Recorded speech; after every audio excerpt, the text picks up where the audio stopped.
Hello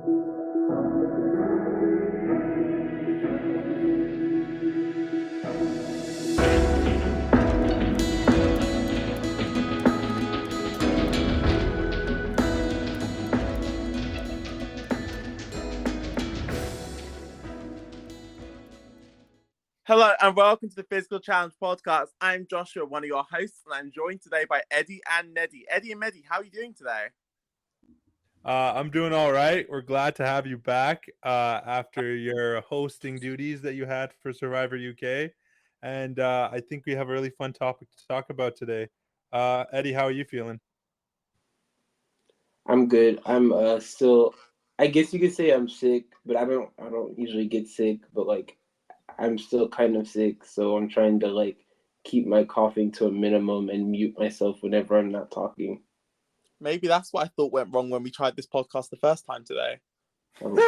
We didn't. What are you talking about? This is the first time we started. So, yes, and Neddy, you mentioned it. So last week I wasn't here because I was hosting Survivor Game UK. So live reality games are a big thing over in the US, and we finally wanted to do it here. So me and a friend Rob, we got together 16 people. They spent 3 days camping outside doing epic challenges, and oh my goodness, it was so cold at night.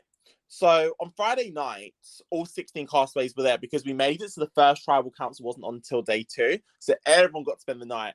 There were several people that said they were willing to quit. It was so cold. We visited both camps about 3:30 in the morning, and they thought it was about 6. It had been a long night. It was rough, but there were some epic challenges. There were some great arguments at the final 4. Someone swore on the Kardashian Bible. Someone revealed their cousin had been in the game the whole time. Oh, it was such an epic 3 days. It was so good. Oh my, like I saw the cast and I'm like, this is a really good, like you guys had a really good first cast. Like I didn't think you guys were gonna like get a cast this good for the first season. But like from what I've seen with the clips and stuff, I'm like, this seems like I won't say that I've watched a lot of them, but I kind of know the general vibe of what happened on the. I think that Final 4 Tribal Council is something everyone needs to see. If there's one clip from the game, if there's one video people to watch, the Final 4 Tribal Council discussion, that was, for me, the moment of the game. There were some other fun moments, like in the first reward challenge, someone stole another tribe's bottle and threw it so they couldn't win the challenge, and things like that occurred. But like the Final 4 discussion, there was a big argument. There's only 3 people there at Tribal Council, but the argument that was had, it was so juicy. Was it traditional type of Survivor? So like everything, like there's a vote out, no like fire making like alternative, because I'm assuming you guys can't make fire. Are you talking about the Final 4 specifically? Yeah. Oh, so the Final 4, so there was an interesting twist. So this is something that I posted in minis years ago when I used to host Survivor minis. So the winner of the final challenge received a note which they opened at Tribal Council. This note explained to them that they either had to keep immunity or force immunity onto another person. The catch being is that whoever was holding this immunity necklace would immediately leave Tribal Council, leaving behind 3 people to vote. So whoever had immunity could not vote, but they can instead give it to someone else and force them to leave instead, retaining their ability to vote. Oh my god, that's an interesting twist. Goodness. And it played up perfectly. So we had 2 not twins. We had cousins, Khalid and Hamid together.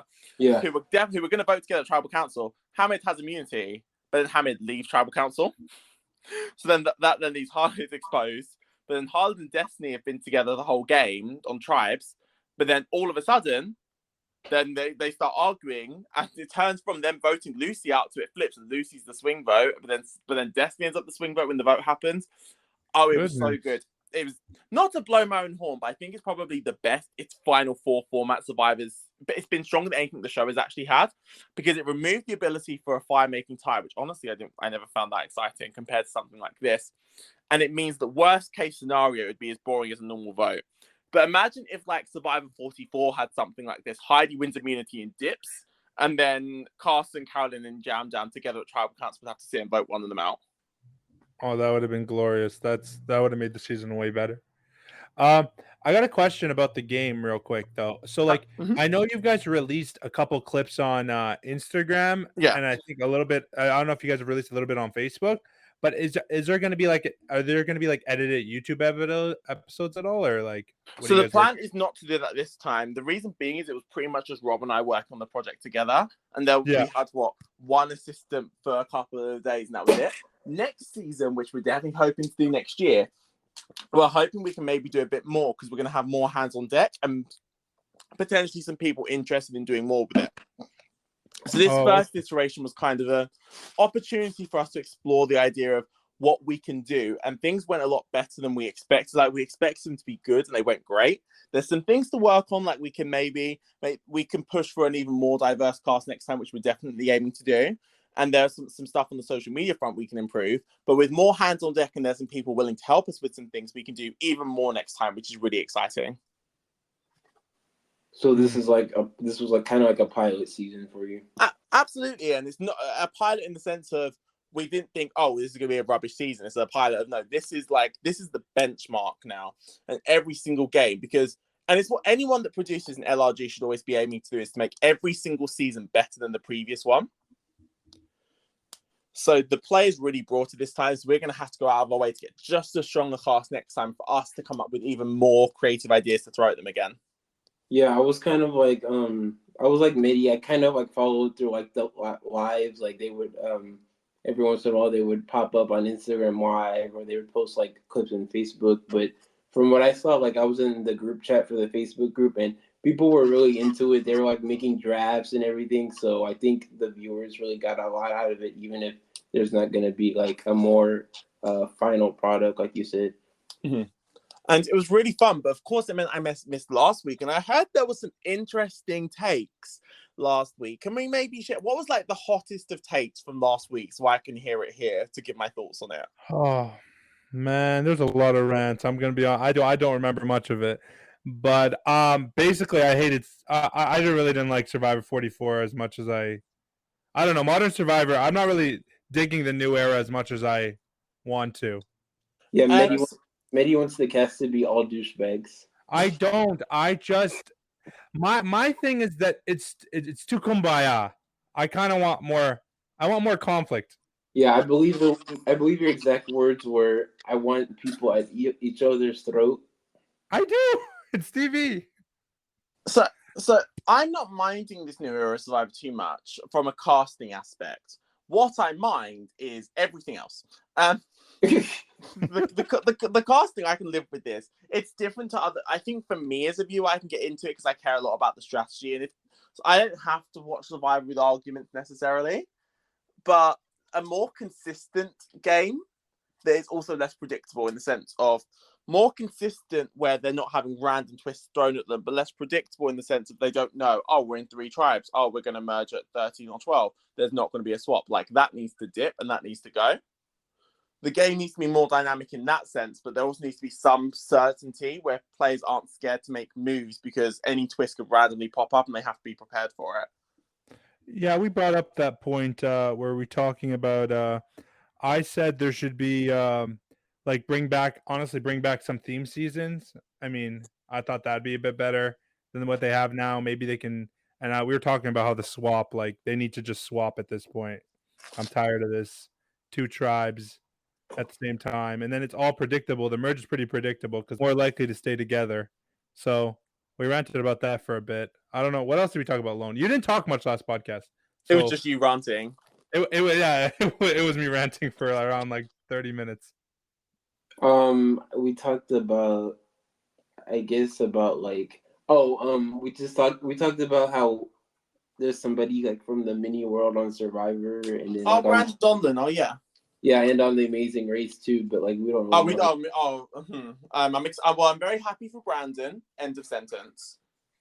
But do you know Butler? I know Butler very well. That's why.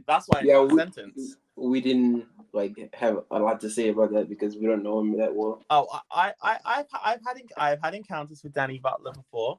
I've played plenty of mini with Danny Butler before. He has berated me on more than one occasion before. Well done for him. I will not be actively rooting for him. I'm also not going to be watching because I'm not watching 90-minute modern day Amazing Race. Like, it's just not happening. But yeah, that's what I was telling Midi. Like, it's funny because I actually like like traveling and that kind of thing, but I never like felt drawn to The Amazing Race, and I thought I was gonna watch like I wanted to watch like this season with like all the reality people on it, like with Rachel and Brittany and all those, but I just never did. And then when this season came up with Derek and Claire, I was like, oh, I like Derek and Claire, maybe I'll watch it. I just didn't. So yeah, it's never really appealed to me. Go back and watch Old Amazing Race. Old Amazing Race used to eat. Modern day Amazing Race is genuinely one of the most boring reality shows that currently exists.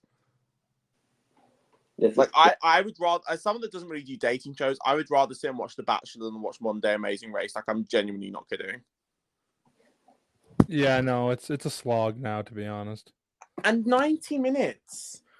90 minutes where they didn't know it was going to be 90-minute episodes before it was filmed. Oh, it's about to be terrible. Oh yeah, that's a good point. So we're on that topic of 90 minutes. So do you think they're gonna? Is 90 minutes really gonna improve the product, or are they gonna toss, like in terms of like the other ones? So Survivor's also going to 90 minutes. Is this gonna be a better season because it's 90 minutes, or like they're gonna throw more like stuff that we don't care about, like a reward challenge or something that like doesn't like impact my enjoyment of the show? So again, I don't think production knew about the 90-minute episodes, at least at the start of the season. I think the season will be better if production did not know. I think it will be worse if production did know. Yeah, because they're like, if they know it's 90 minutes, they're gonna like edit it that way because they know they'll have like a lot more time or whatever. But then versus like if they didn't know, then they probably like had an idea of how they were gonna edit it, and they might have to like add stuff that they wouldn't have normally added. I feel like they'll have to actually give the women storylines. Yeah. Oh goodness, I talked about that. Like, you have people in the top 5. We clearly know who's not going to win, and I hate that so much because we don't know these characters. I was ranting about 44 a lot. There's something about the season that just like I wanted to like it so badly, and there's parts of it I really liked, but it just felt flat. It doesn't help when we was told this was an amazing season. So then when it was just fine, it seemed worse. They just shut up. Just let me make my own decision on this. Don't give me this was underwhelming, or this was amazing, or this was like okay. This was a season of Survivor. Make your own judgment. Like I don't think it's good marketing that way. Because if it lets us down, like this let me down. Like I said, I enjoyed the winner. So this it's like would have been a great season for me if Carolyn would have won. You think so? You think it would have been better? I still think it would have. I just feels like so much of the storytelling was designed around her. Yeah. So for her to then not win and to get no votes as well. That's where it's edited weird. I don't understand. Yeah, I guess like I don't know. The thing that comes to mind is like she kicked off the season with like that weird confessional of like her talking to the producer or whatever. And like the other thing that was rent free in my mind is like that random scene where they just showed like some like the boat like washing up on the beach, and it's like her voice, and Mike Bloom was like, that's like a Pixar thing. It's like we don't see her or anything. It's like she's embodying this boat, and it's like just the calamity of her, and that was like a little taste of what we're gonna get the entire season. Yeah, it was bad. I think regardless, even if if that was the result, I feel like they would have edited her in a more, I would say she was edited in a bad light, but not like the most positive light, because you see her getting duped a little bit here and there and being left out of votes. And I don't know. They'd edit her less of a character and more of a strategic presence if she had won the game. And I think that just changed the kind of the trajectory of the whole show. But I don't know. 44 was okay. Any other thoughts you guys want to get out before we head into the show we're talking about? I think let's talk about this because there's a couple of shows I want to talk about, but let's have a chat about Taskmaster first. So tell us a bit about Taskmaster. So I'm just going to talk about like how I got into this show first before I like start the premise of the show. So Alone's having a little side convo. We have a guest. Yeah. So okay, so I'm muted. I thought you couldn't hear me. No, we heard you. Did not. Oh my god. We're leaving that in. We're leaving that in. That's not going out in post. So Taskmaster. So Taskmaster has these two hosts. I don't know. I don't know their significance in UK television at all. But So the main host is a relevant person. So the role that I personally knew him from is he played a teacher in a British sitcom called The In-Betweeners. Oh, I Which, love like, that show. which Well, I most think people of my it. age and slightly old will be aware of. But then Alex Horne, for me, this is like the only thing I know him from. This was the thing that made. It's not the only thing that he's done, but to a wide audience, this is like what he's done. He's like the creator and writer of the show. The guy who plays like the sidekick or whatever. Yes, Alex Horne. Yes, he is like the. He does other things as well, but this is definitely like his. This is his claim to fame. Like, this is the biggest thing he's done. Whereas for Greg Davies, he's done other things as well. So, I got a couple. So in the episodes I've watched, they usually get like in a series, they'll have like they usually have the same amount of cast, like the same amount of cast members, and sometimes they'll rotate one or two people out. But is that like the format of the show? Like that? Like, are these like semi-celebrities? That's what I never understood because I don't know any of these UK celebrities. So was this your first time watching Taskmaster? I've watched seasons of Taskmaster, but I've never actually looked into seeing. Like, still don't know who these people are. Yes, So each season there's 5 different British comedians. Do you want me to talk a bit about the comedians here? Yes, please. So we've got David Bedell. So David Bedell is an interesting case. I think David Bedell was more popular at the time than he is now. I think David Bedell is popular. The problem with him is he's one of those celebrities that so he's Jewish, and he is one of those people that cares more about racism when like Jewish people are affected compared to everybody else. He's one of those people. So it's like he's not my favorite. He's not my favorite of people. Like, he's funny enough. Although I must lie, until I saw him on this show today, I didn't realize that his background was comedian.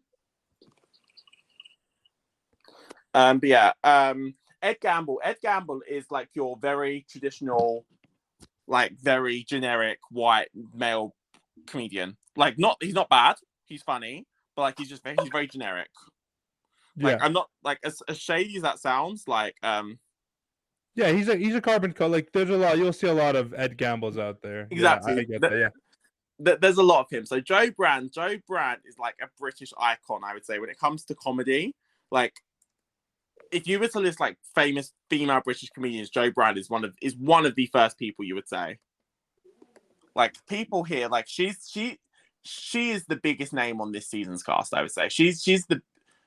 I wouldn't say she's the big get, because I don't know if she's the most expensive one, but in terms of name, she is the biggest name there very easily. Like, people, like, by name and by face, she is the most recognizable person on the cast for sure. So I was not familiar with the other two prior to the show. So Rose Matafeo, I've heard this name before, but I did not know what she looked like. I'm not very familiar with her comedy because she's not British. I just checked she's from New Zealand. And then Katie Wicks, I genuinely do not know the slightest thing about Katie Wicks. I've never heard of this woman in my entire life. The name is not familiar to me. I don't know who she is. Maybe other people do. I don't know her. She could be walking down the street and you wouldn't know a thing. Still, even having watched her, I still wouldn't recognize her. So I would say that traditionally, I normally recognize about 3 of the 5 comedians on any given season of Taskmaster. I noticed the only one I actually noticed was the one that you didn't like. The Katie Wicks can be, because the only reason I know her is actually from Ted Lasso. It's not from her comedy. So she was on Ted Lasso, the recent season. So I was like, oh, that's where I know her from. But I thought all of them were pretty funny, like throughout the whole episode. So yeah, I think that this is a good set of Taskmaster contestants, which is good. Sometimes you get contestants that like, not they don't get it, but they're just very clearly like that they're not. It's not the right place for them. All of these people are funny enough. Like, I will keep watching this season. I've watched the first 5 seasons, so I've not seen this one yet. I do know who wins the season, but the good thing about Taskmaster is it doesn't really matter if you know who wins. Yeah, that's what I've noticed. Like, even when they were like calculating the points and all that stuff, I'm like, I'm enjoying the process. Like, I'm just enjoying like them going through the task. I don't really care what the end result is, and that's what I think the beauty is behind this show. It's like prizes are usually like so like small. Like, the prize this episode was your prize was the most stressful thing. So in the beginning of the episode, they're sitting down with all the contestants, and then they're basically naming, oh, what did you bring as the prize for the task? And the one guy said, oh, I brought. What did they bring? They brought like one of the women, like I think her name, the Joe Brand, said it was basically this musical note, and she played a musical note. Yeah. And I'm like, this is so random, but it works. But what would the two of you bring as your most stressful thing? Most stressful thing. Most stressful. What would you bring, Josh? Because like this is a confusing. So I've been trying to think about this, and this is actually quite a tough one. Because obviously I'm thinking what the Taskmaster is going to find stressful. I would take something. I would have taken like a stack of marking, like a stack of unmarked books that need to get marked. Because Greg Davies used to be a teacher; he was a drama teacher. So a stack of unmarked books probably would have been my object, because I know that would relate to the Taskmaster. Do you have? I guess I was saying, because I was thinking of when you asked the most stressful thing, I was thinking like, what's the most stressful thing I would find stressful? But then you thought about it a different way. You're like, oh, what would Greg find this stressful? That's also, I'm also a teacher, so there's good overlap, so I can justify it on both accounts. So that's where like the perfect of you can justify stressful to yourself, and the Taskmaster can also view it as stressful to them. Perfect. Probably a pile of dirty clothes because laundry sucks. Sorry. I feel like it was very open ended. Like you didn't know what they were gonna like come back with, and some of it was just like some of it was like tactile, like something you could actually touch, and then like other stuff was like, oh, this is something you hear. Like it's very like open to interpretation, and that's exactly what this show is. Yeah, they don't have any like even them, like the people who are like judging it don't have any like preconceived like thought of what they like want you to have like coming into it. And that's definitely part of the fun. So every episode of Taskmaster starts with this prize task, and ultimately whoever wins the episode by getting the most points in the episode takes the prizes. And ultimately, the end of the season, whoever has the highest overall score wins. When I first saw like the prize part, I was like, is this gonna be the whole show? Like it reminded me of like Let's Make a Deal when they do like the quickie deals or whatever. I was like, they made a whole show out of that, but yeah. Lone, you never got to answer the question. What would you bring? What would I bring? Yeah, what would be your most stressful thing? Oh. I don't know. You're putting me on the spot. would it be the username and password to this account because you get stressed editing all the podcasts? I don't see. The thing is, I don't get stressed. I didn't get stressed, but like yesterday, I mean, like last podcast, I tried a different way of like editing it. Like I actually went through the whole thing and like listened to every single, and it took me forever. Like I don't even know if I'm ever gonna do it that way again. Would it be your old microphone that was very, very quiet? Would that be what you would bring? My old microphone? I only had one microphone ever. Okay, so would you bring your microphone in the settings where it was really quiet and you'd get stressed out after the fact, learning that people could barely hear you the whole time? Yeah, it would be this microphone because obviously it doesn't like filter out any background noise. Well, would it be a schedule? Because it's a nightmare getting us to schedule. I was gonna say my like work schedule because I get stressed whenever I have to go into work. Oh, the first task, right? So, okay, so Josh, I got a question for you. So I didn't know this is what you guys called eggplants in the UK. Oh yeah, an aubergine, yeah. Yeah, I've never heard that in my life. So I go to my mother-in-law and I'm like, what the heck is an aubergine? It's like, is that what they call eggplants? And I'm like, so she gave me the equivalent. It's basically like we call like an arugula is just another type of lettuce. So like an aubergine would be like. That's the equivalent where you guys just like, it just sounds weird. Lone, what do you think of that? I just know because like people like use that emoji or whatever. So like that's the only reason, because whenever people like from other countries like see that emoji, like that's what they say. It's like, oh, that's it. So like that's kind of like the only reason I know what that is. But like, I don't know. I guess it's not as like a common thing like here in the U.S. What do you guys think of aubergines? You guys like them? No. Like at all? Like you won't like? Would you not eat them at all? I don't eat vegetables, Mehdi. So wait. Oh, I know somebody else that's just like that. That does not eat vegetables. vitamins they need that are in vegetables, like from just the straight up vitamins of it. You just take like a multivitamin, or like how do No, you? but I should start doing that. Goodness, Josh. Like, do you not like the taste of? Like, as a side note, you don't like the taste of veggies? Not really. No, I'll eat them in like coleslaw. Yeah, Mm. Although I don't I'm really not a like big mayonnaise vegetable or person vegetables, I either. really like coleslaw. Is not even like a good salad. That doesn't exist. A good salad. Lone, do you eat veggies? I mean, I eat them like sometimes, but they aren't like my favorite either. Like I have like maybe one or two or three like certain vegetables that I like over all the other ones. But Wait, yeah, what's your top three? What's your top three? it's probably like corn, potatoes. I don't know. I can't even name three. Man got I two. like- Corn. Okay. I'm sorry, corn and potatoes. Like what? Wait, is potatoes a veggie, right? I'm not counting that as a vegetable. I know that's like isn't that like a big like debate over whether potatoes are vegetables? No, I think That's corn is the tomato. debated one. Like corn and potatoes. Like I would love corn to count as a vegetable, but no.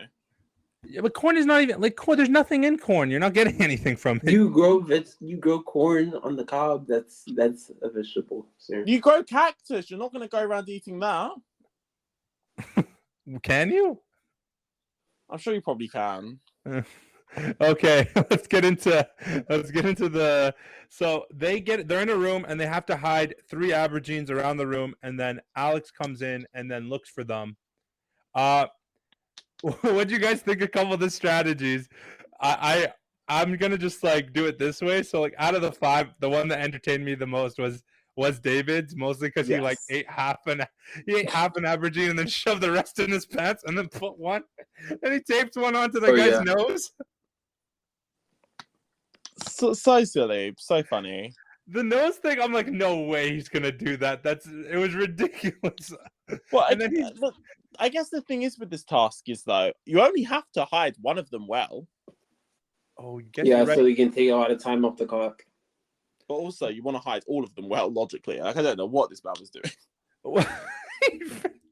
And then when that happened, he came into the room and he points at it, and it drops right when he points at it. And I'm like, this is too much. It was beautifully staged that way. That was the most entertaining one for me. Do you guys have any notes on which ones you guys found entertaining out of the 5? I found Katie's quite funny with how useless it was. Like with the hat where it immediately gets found. Yeah, she came in with the hard hat, and she's trying to play it off like, oh, there's nothing in here. He immediately like, oh, give me the hat.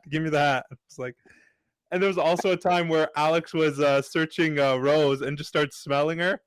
I'm like, what was the point of that? Like, is she hiding it under her armpits? God knows, I didn't. She also hid it in it was interesting the hiding places they put for it, but it was a very entertaining challenge. Where would you guys hide it if you could? I was thinking the painting thing, but like I don't know. Alex seemed to go like straight for the painting. I didn't expect that because like it's hard to like it's in a hard to reach place. It's high up, but I don't know. I was kind of surprised that he found it like behind that painting. And I think somebody else put it like behind like the bookshelf by the door or something. I thought that was because if you're walking into the room, you're not gonna like go straight to like something that's by the door because it's probably out of your sight of like your line of sight anyway. Well, I thought like the best thing, like I thought like I thought like eating a bit of it, but like once he smells it on your mouth, like okay, he knows you eat it, and it's a very strong smell, so you're not gonna like miss that. You eat a tiny piece. You do not eat the entire thing. He ate half of. Yeah, I didn't think when Joe like put it under the rug, I thought that was like a dead giveaway because all it takes is like somebody stepping on the rug and it's like, oh, this is like a weird spot in the rug. Like, I think what she could have done is like if she put it under the rug, but like I don't know, is the rug under the table? Because then if you do that, he's have to move the table. That's gonna be more time on the clock, and then more time where you can possibly get away with winning this task. I would have cut it into tiny pieces like Rose done. I would have cut like the most ridiculous tiny amount of pieces. Oh, guess because he has to actually because he has to get all the pieces to actually make a full averaging, eh? So that you don't get scissors, do you? Or did they get knives? I thought they were ripping it. I don't think so, but you just. But didn't David like cut his at first, like to when he was starting to eat it? I didn't know where he got the knife from though, but I thought he was just ripping it off with his teeth. no, I think he was literally like using some kind of like mechanism to like slice it into pieces. So I'm wondering, can you come in with like, because Katie came in with like just with a hard hat and like she was dressed to go do construction. So I'm like, whatever outfit you come in, you can use that. Yeah, absolutely. That's part of the game. I thought that was fun. Fun task. Ed ends up winning this task. It takes him 13 minutes to find Ed's, which is that's a long time. He was pretty quick. This was a good starting task. I think it's especially because the show can ultimately pick because it's very clear with the way the show is filmed that they film each person goes in for a couple of days and does all of the tasks. So everything is filmed before they're in studio.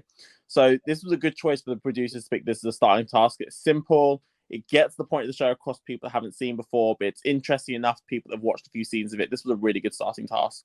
I think of all the tasks this episode, this is the only one you could have picked as like an opening task for the season. I think it was really well done. It introduced us to the kind of the comedians well, their creativity. I feel like a lot of the shows just like how like creative can we be with any task we get and just see how ridiculous we can make it. So like this one was a pretty like good judge of like how ridiculous can we make it or how we like can be introduced to these characters. But I really enjoyed this one. Do you guys want to move on to the next one? So wait, one thing I like about this, another like through line through the show where we see is the host somehow he makes his own scoring system at some point, like because the scoring system is as such, right? 5 points for the win, 4 points for the second, 3 points for third, and like I think you get like a point for like last or 2 points for last. And out of nowhere, he's just like, okay, I like what they did here. I'm gonna give him an extra point. So they just like there's no order to the show. They'll just shift it regardless on the amusement that the hosts get from how they did the task. So the best part there was he gets given the point, and then the point gets taken back away. I know that's what was funny. Oh yeah, I really liked it. Taking it a whim. As me, he's like, okay, so you get one less point than I was gonna give you. So we move on to the second task, arranging the lollies in rainbow order. Blah, blah. Okay, so I don't know, like, is Reggie Biv actually the color of the rainbow? Yeah. Yeah. Okay. So I didn't know that going in. I'm sorry, pause. What did you think what the rainbow was? I didn't know the order. I was just gonna start listing like the first three colors, like red, yellow, blue, and then just put like green. I was gonna list the colors and then like what did they mix into, and then just keep on going, following that. I think we found the Ed of the podcast. I'm sorry. I said I think we found the Ed of the podcast based on like this task. It's not you know what's funny? Ed we do this. Ed like literally gets so okay, let's explain this task first. So this task is basically you have a bunch of lollies, which are like little popsicles in a row. The contestants come blindfolded, and they have to arrange the lollies in a certain order, in the order of the rainbow, right?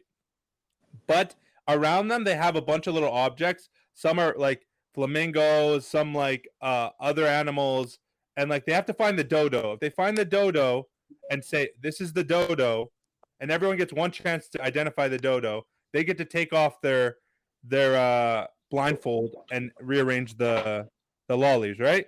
So like most of the time, most of the contestants end up picking wrong and they have to do it blindfolded. But Ed gets the dodo and he gets to see the colors, and then he still doesn't win the challenge. He still arranges it the wrong way. So it was truly like it was a bottle job that I've never seen before. But I mean, I'd probably do the same thing because I apparently I don't know the colors of the rainbow. But what do you think of this task? I really like it. Again, it highlights the stupidity of Taskmaster. Here's this weird task. Also, here's this completely irrelevant thing you can also do to make the task easier. Like, there is no reason why there was a dodo involved, but I think it's, again, this is a really good introduction to Taskmaster. Has several ways you can do tasks. It was a really interesting... It was an interesting task. I thought the lolly sorting out was quite funny. The different approaches, like with David choosing just to smell the lollies before realizing he could lick them, was great.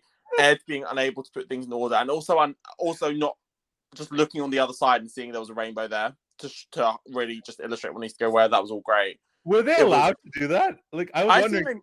I mean, it's also one of those shows where what are you going to do if you just do it? What are they going to do? What do you mean? Were they allowed to do what? Walk around the other side. Logically, they must have been able to because they would have seen the other side anyway to go get the dodo birds. Yeah, that's what I was gonna say. That makes it so much worse. If he could see the colors, that makes it so much worse. I think he didn't notice them, but he could have just walked around and they're there. Yeah, like I think they're more focused on like the act of trying to find like the dodo and not even paying attention to like there's because like Alex was telling them that's like you're starting with reds on the right or whatever on their right because like to us it was like the other way around. But yeah, this was one of my favorite ones. I don't know why, because I guess the visual aspect and I just like colors and that kind of thing. But when they said like whatever their like version of the mnemonic device like for Roy G. Biv is like what it stood for, I was like, okay, I've never heard of that. That has to be red and yellow thing. And pink and blue, orange and something and green. It's just a fun. I can sing a rainbow, like it's not an official rainbow song. Like let's be clear. Yeah, ours is like there's something else like. I think like there's a different version of that like that we use like in the US, but I can't like remember at this point. I thought you were gonna burst into song. I was waiting for you. I was waiting for you to burst into song. We don't have a song for it though. That's the thing. So I can't. I'm sorry to disappoint you. It's all right. It's all right. It happens. I really enjoyed when David started smelling, and I'm like, this is so like you ever just watch something and be like, this is so ridiculous. Like, what am I watching? His first inkling to tell the color is to smell, and I'm like, wow, this is the essence of the show at its best. Like ridiculous people doing ridiculous tasks. I enjoyed this. I'd say I actually enjoyed this task more than the first one. How about you guys? Wait, did Ed say like that pink was one of them? Yeah. Somebody said that one of them was pink, and I was like, more than one person said this. Yeah, I was like, okay, this is not gonna go anywhere fast. I like this task. I'm glad it wasn't the first one. It was as a nice little short task. It was good. It was effective though. Like even when he was rearranging the colors, one of them broke one of the colors. I don't know how that works, so I don't know if that counts. But I thought it was a fun little task. So I think Rose ends up winning this task, tied with Ed, and then we go into like the final round. I think tied. Well, they don't have like they do a thing where they do three. This is how this format was. It was 3 big tasks and then one like final task, which was really ridiculous. And so the third task is make the most dramatic entrance. Lone, you haven't talked much this podcast, so I'm gonna let you handle what happens in this one. Okay, so that was literally the only rules that they gave, and they were just like, make an entrance. It has to be dramatic. They have 1 hour to like basically come up with, basically an impromptu performance of how they're gonna like enter.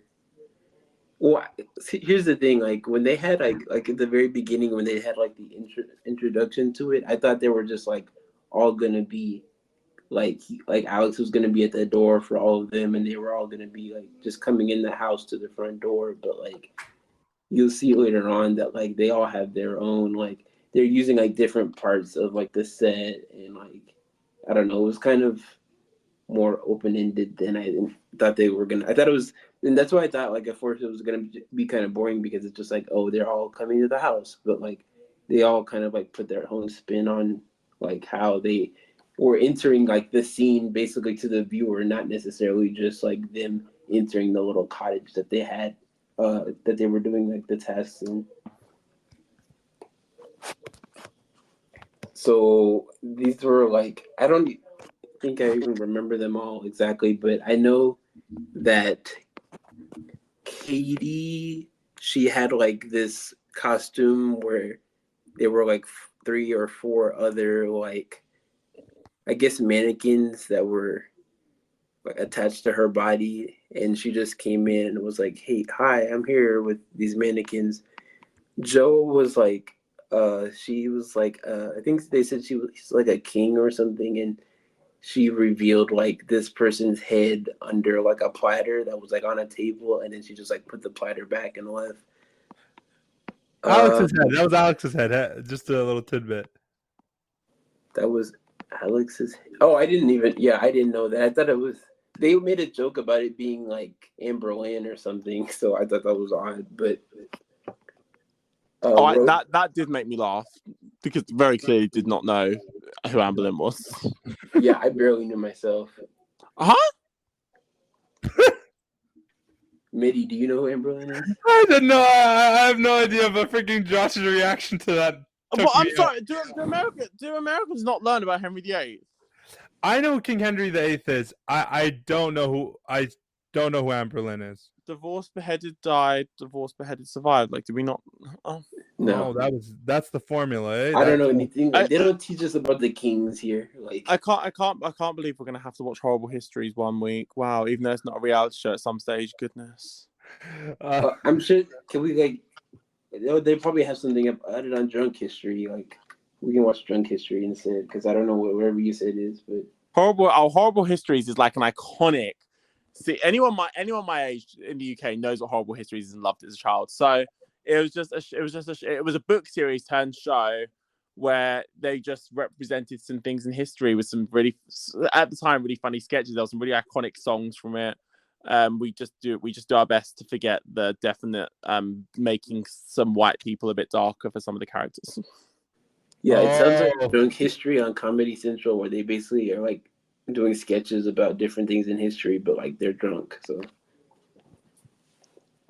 similar, I think, but more. I just looked up the show. I think it's more like performative or whatever. Though, like, it's more that style. David did a Doctor Who reference when he came in. So correct me if I'm wrong. Do British people love Doctor Who, or is that off? A lot of British people love They did love Doctor Who, and like the Doctor Who's kind of gone a bit downhill recently, but there's hopes it's going to get better with this new series coming up soon.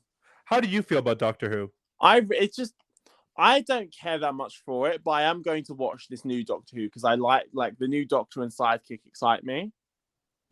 Is it like a show worth like checking out though? Like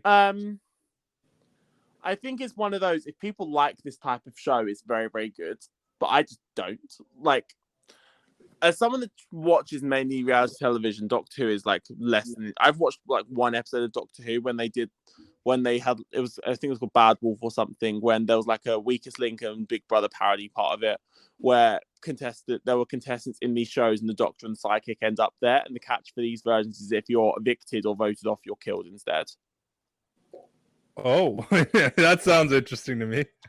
If I'm gonna watch an episode, I think I'll check that one out.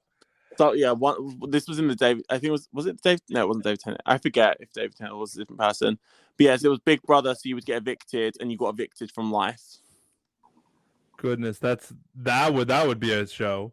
That'd be a crazy show to watch. I mean, I'd watch it, but it'd be morbid. So I don't remember what Ed's entrance was. I know Rose Hood she hid in the bushes. Yeah. And then she came out of nowhere and then started yelling Stella from Streetcar. So that was a bit, it was dramatic. Like, her performance was good, but like that was I don't remember what Ed's was. Do you guys remember what Ed's was? The 3 people with the cloaks, and he came, and the 2 had like the baby heads from the earlier sketch like lit up, and then he came in and then he basically like took his cloak. It gave me like very Traders vibes, even though I know this was like way before the Traders was even a thing. But like, that's in my mind. That's just what came to mind. It was kind of It was kind of bland to me though. Yeah, it wasn't dramatic, really. Obviously it wasn't memorable because you didn't even remember what it was. No, I think that was the least memorable one for me. But I enjoyed this task. What do you guys think of this task? For me, I don't know. It kind of fell flat. Like at this point, I kind of like saw Katie as a front runner. I don't know. Like Katie was like one of my favorites for the whole time. I don't know. That was just my opinion. But this was the part where I was like, oh, I'm kind of starting to root for her. I don't know. She just seemed like a front runner to me, at least for this episode. I haven't like watched the season, but Like front runner as in character wise, because she wasn't doing good she didn't do good at any of the tasks. I mean, she won at the end, so No, she did not. Your Rose won. Katie got last. oh, that's what I'm talking about, Rose. I'm sorry, What are you talking about? Katie. Yeah. Rose is the one I'm talking about. You Whatever have I just said, Peachy in front of you. Whatever I just said, apply that to Rose, not Katie. I'm sorry. Wow. What do you think about this task, Josh? I like it. I don't love it. It's one of the tasks that's not for me, but I respect it as part of the show. It's just something about us. Like I was watching, like I don't really care, but it was good enough. Like it was a good version of this type of task. This just is not my favorite type of task. I liked how quick it was. I was like, this is quick. It was done within like 5 minutes. We saw everyone's thing, and then we wrapped up. We're going to the final task. Do you want to talk about the final task, Josh? Okay, so the final task. So the final task is always like quick, simple little on-stage games. This one was draw the second longest snake, with a bonus point for it being pretty. They had too long to do it, but other than that, I quite liked this task. Like it was just cute, simple, like a couple funny moments. It was good enough to finish off the show.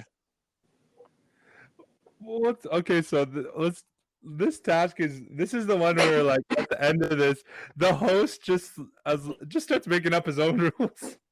Where he's like, oh, I like my snakes to have like a pink tongue because Joe Brand drew it. She drew a snake, but it wasn't really a snake. Like the snake had no head. It was like 2 lines. It was a weird snake because the objective of this task was to be not the longest snake, but draw the second longest snake. So you gotta like in the beginning, you see different strategies. Do like David like gets on the floor and like lays the thing down and starts like putting the lines for the snake, and then you see like the rest of them kind of drawing the snake as they're rolling it. And I thought that was quite interesting. It was short. It was fun. I like the visual aspect where we can kind of just see. We can literally just see the progress as it's happening. Like, oh, roll this up, and then like, I like this task, but I do like the visual aspects of this task. Rose ends up winning this episode by 1 point. So, Josh, I have a couple of questions because you watch a whole series. I've watched episodes here and there of Taskmaster. Yeah. So, is there an overall prize at the end of the season? That trophy. The trophy's the prize. Oh, interesting. Yeah. Okay, like it's very much you're just this is very much a show for fun. Yeah, I understand that. Like I just want to know if there was like an overall prize, and I guess I missed the trophy. So I'm like, okay, that's. Mm-hmm. Did they have recurring like? Are they gonna have people on it from multiple seasons? Like, okay, I was on like this. They call it series, so it's like I was on the second series. Now I'm gonna go. I'm also gonna appear on the 4th series or like whatever. So I've not seen it, but if I recall correctly, the first 5 winners are brought in for a tournament of champions. Ooh. Yeah, I'm looking at the wiki, and that's kind of like what it looks like. I'm not like it doesn't show like what each one's called, but it looks like they have like the first 5 seasons, then like a champions thing, and then another one after season 13, I think. So I'm glad you set up before about it being like usually the same, like it's the same cast for the whole season, because I was kind of under the impression at first that it was just like, oh, these people, like these 4 or 5 come in and play these games like for this one episode, and then the next episode like, it's a whole new crop. So I'm glad you set that up. You get to enjoy each group of players, which is good. Yeah, so you're not going to lose any of these characters. You're gonna be with them most of the series or the season. So, and then you like no one's out of it, so you can still keep track of like the first episode, you see that Katie's last, but who knows if she's gonna be last at the end, right? So it's fun in that way. What would you guys? This is like a panel show, right? It's like adjacent to a panel show, I would say. It's not quite, but it's close to one. Yeah, because I know that panel shows are kind of like more common, like in the UK. Here, there aren't because really British ones are funny and American ones are not. Okay, to piggyback on that. Oh, okay. So is Graham Norton a panel show? No. No, isn't that just a late night show? Like a talk show? Oh, yeah. What? Wait, okay. I know this is just like going off. Like, do you like Graham Norton as someone from the UK? I like him. Yeah. And that's it. Yeah, like he's good. Because I tried to watch, like I was just thinking, because like I have no one that's from the UK to talk about some of the stuff I have questions about. So I was thinking, like, I don't really like I watched some clips, but I've never watched full episodes of the talk show. And I know there's so many accessible clips and episodes of the talk shows from North America. So I'm like, are they entertaining? Like, because the ones in North America aren't really entertaining.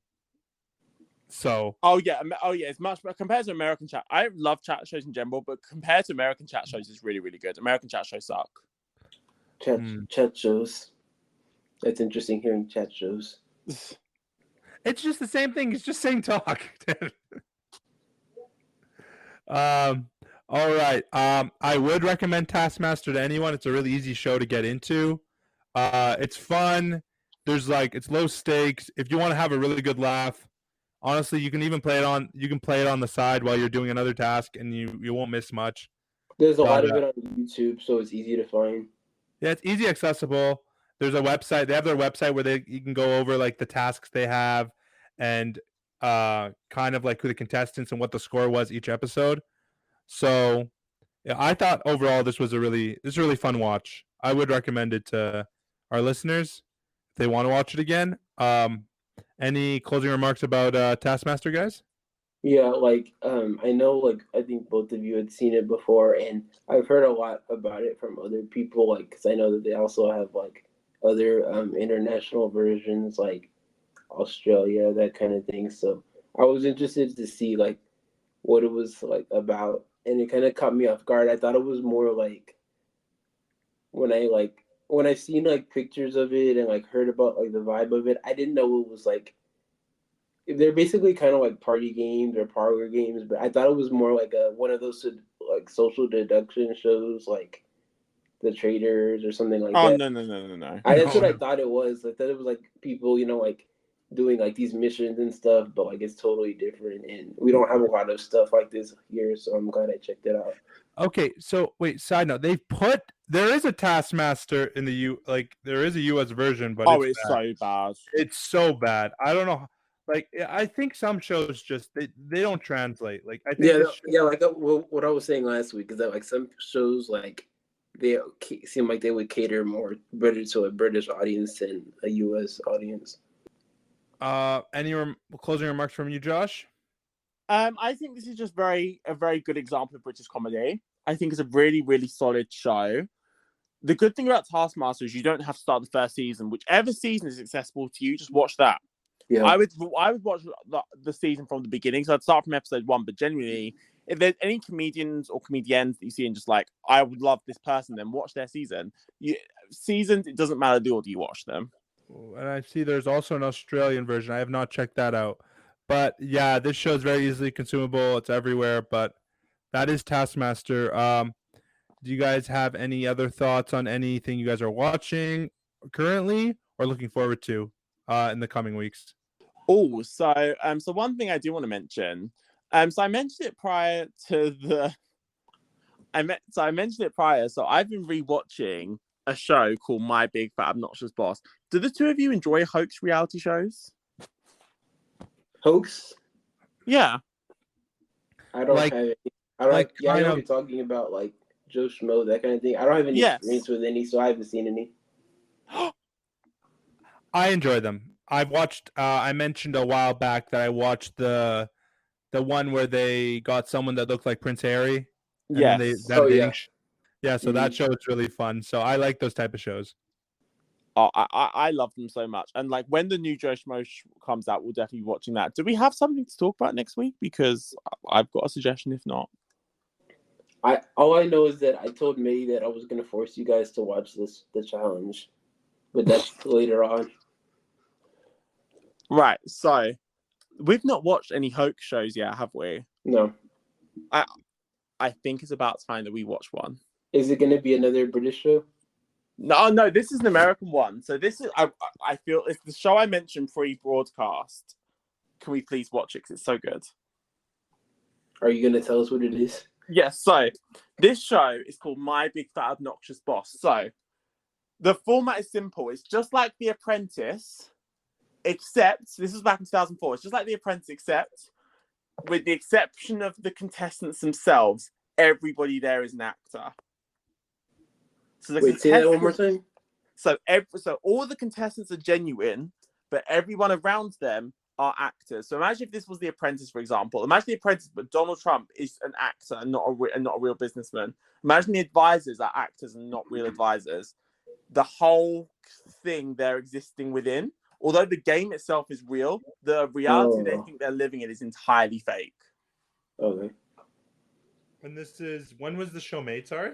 This was back in 2004. So this is back like I think it's 2004. So like just after the Apprentice had like just started. Oh, so it caught like the fire that was The Apprentice, and then that's good. I love this show so much. It is so good. The game, the show is very well structured because the game itself is legit and fair, even though they're living in this entirely made up world. Like they think that they are trying to impress this billionaire. Yeah. Who is actually just an actor. It's so good. How many is that a long show? There are 10 episodes. I would suggest watching the first, ideally 3, but 2 can suffice. And it's all on YouTube and it's nice and easy to watch. Okay. I'm intrigued. No, I will give the show a watch. Would you want a podcast about the show? Absolutely. Okay. We haven't decided what we're podcasting about next week, but honestly, I'm okay podcasting about this show next week. There's also other ones. My Big Fat Fiance. Is this like a series? So like, My Big Fat Fiance came first, and then this was the follow-up. My Big Fat Fiance was when they made this woman think, so she thought that she was putting a hoax on her family. She thought that she and this guy were contestants together, and to split, I think it was $1 million. $250,000 for each of them, $250,000 for their families. They had to together convince their families that they were actually getting married. Now, what she didn't know is that he was an actor. So she thought she was pulling off a hoax on her family, but in reality, he was also pulling off a hoax on her. I just can't with that title, My Big Fat Fiance. Well, I think it's because of like the My Big Fat Greek Wedding. Oh yeah. So it was that kind of time, and this show was like the follow-on from that. This is Well, no, I'm like, this is interesting. I'd watch both of these shows, to be honest. Yeah. Trust my judgment on My Big Fat Obnoxious Boss. I think the two of you will enjoy it. I would say I wouldn't propose it if I didn't think you did. I probably would anyway, but I genuinely think the two of you will get a kick out of this one. He's like, I want to talk about it, so you're gonna watch this show and you're gonna like it. I genuinely think at the very least, you'll find it interesting. It's a very funny show. He hasn't given a bad suggestion yet, so I'm unlike some people. Yeah, that's what I was gonna say. It couldn't be worse than my suggestions, right? You only made 2 bad suggestions. It's all right. 2 out of 3 is pretty good. How many suggestions has Eddie made? 2. I mean, Eddie, if you want to count, like me and you both did, like karma and endurance. So yeah, that's fair. So Eddie, what we're gonna do? So next week you're gonna make the next pick. We're gonna tell you this now, so you've got a week to prepare yourself. And I have to see if I can keep up my streak of bad shows. No, we don't want bad shows. We're looking for a good show. You've got a week to prepare for this. Next week is your moment to make an impact, to make a stand, and make a solid pick.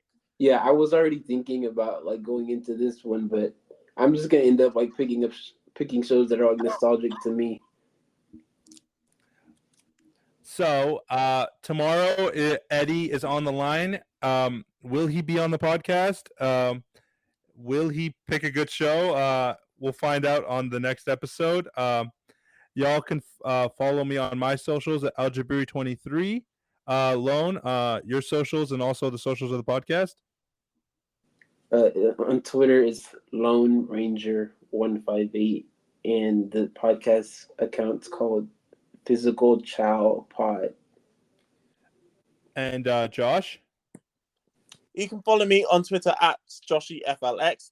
If you want to see more about what happened over my Survivor game last weekend, you can follow us on Twitter, Facebook, or Instagram at Survivor Game UK. Yeah, that will be it. Make sure to follow all of us. Lone, did we get an Insta yet, or like we still working on that? What was that? We're still working on that Instagram? Oh yeah, it's pending. It's pending. Okay. We'll see you all next week. Bye. Bye, everyone. Bye, guys.